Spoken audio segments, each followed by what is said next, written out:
Hello everyone, Scan here at GLHF TV, and welcome to the Street Fighter 6 intro guide.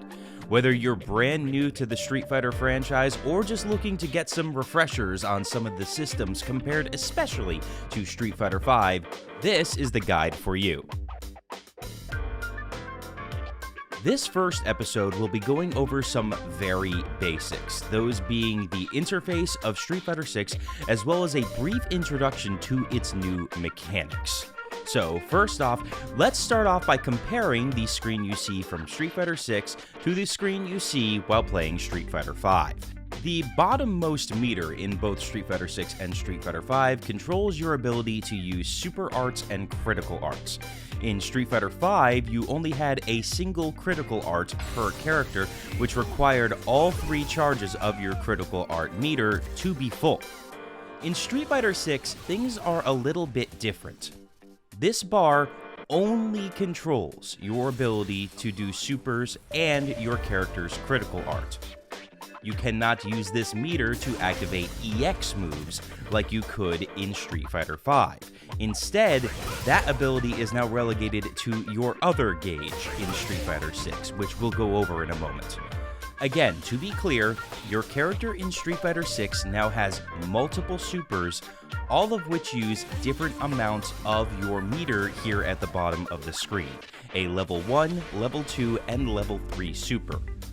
Also, if you are low on health and have a level 3 super available, your super now becomes a critical art, a powered up version of your character's level 3 that can come in very clutch in a tight moment.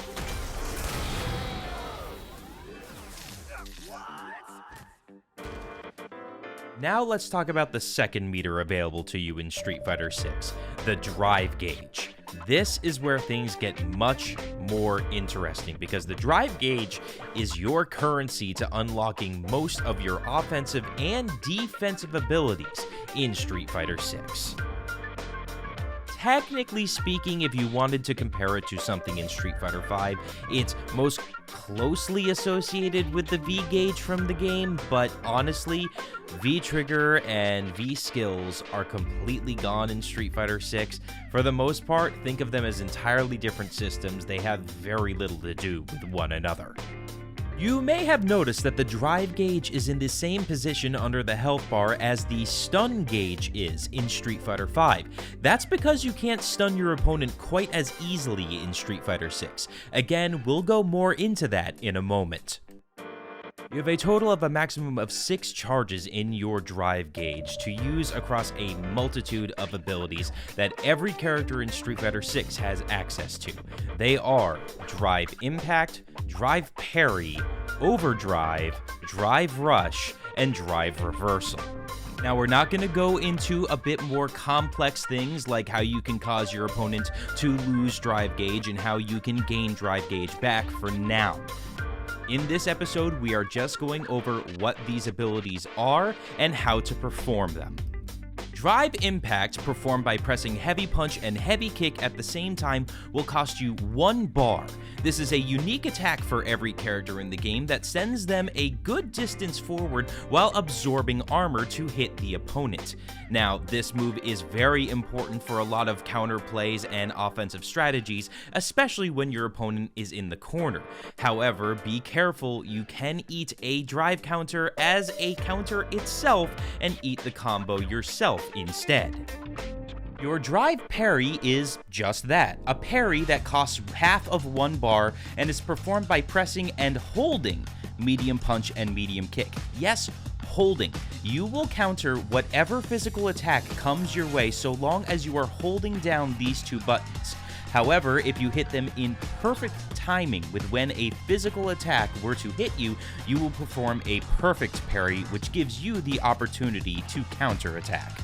Again, to be clear, this counters physical attacks. You will still be hit by all types of throws in the game. Overdrives are very simple. These are Street Fighter's classic EX moves, power-upped versions of special moves simply performed by pressing 2 attack buttons at the same time at the end of a special move input. In this game, though, they are pretty expensive. They will cost you 2 pull bars to perform, so going absolutely crazy on offense might not be your best option here all the time. Drive Rush is arguably the most important mechanic available in Street Fighter 6. Longtime Street Fighter players may find this quite similar to Street Fighter 4's Focus Attack Dash Cancel. You can cancel the animation of either your parry or any special cancelable normal move in the game by simply inputting a dash while the move is active. Without going into too much detail here, there's one major difference between these two versions. The parry version will only cost you 1 bar to dash. However, doing this mid-combo will cost you a massive 3 bars of your gauge, so it is a costly investment that may give you a good offensive opportunity, but comes at the cost of half of your available meter. And finally, we have Drive Reversal. Drive Reversal may feel familiar to some longtime Street Fighter players as an alpha counter or as a V reversal.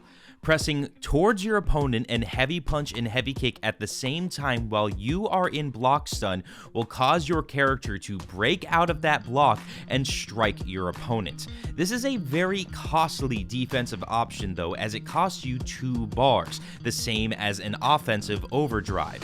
Only use this if you feel you are going to be stuck in block stun for so long that your opponent is going to chip more than 2 bars worth of your meter away. But what happens when you run out of burst gauge? What happens if you spend all 6 of your meter or lose meter via taking counter hits or supers from your opponent? Well, that's when you enter Burnout, and Burnout is one of the most dangerous situations you can find yourself in Street Fighter 6. While you are in Burnout, you can use none of your drive abilities until the gauge underneath your health bar fully replenishes.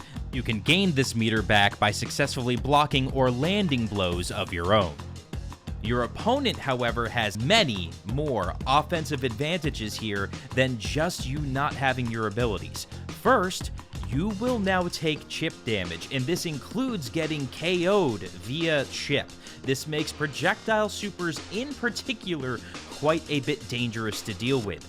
Number 2, if you are cornered on a stage and try to block a drive impact, you will get stunned. While it isn't really a traditional Street Fighter stun, this means that you need to think of your drive gauge as more than just your offense and your defense. This is essentially your character's stamina meter, and if it runs out, you find yourself at a distinct defensive disadvantage that you absolutely do not want to be in unless you are sure that the payoff for what you just performed, either offensively or defensively, is worth the cost. And that's going to wrap things up here for the first episode of the intro guide. Again, to be clear, I am just introducing these mechanics, what they do, and how much they cost. In the next episode of the intro guide, we're going to be diving significantly deeper into everything you can do with the drive gauge and how to make best use of all of the abilities available to you in this game. So thank you for watching this first episode of the Street Fighter 6 intro guide. I do hope that this helped you at least start to understand the very many mechanics that exist within this game. A like or a sub would be much appreciated. Thank you again for watching, and enjoy playing Street Fighter 6.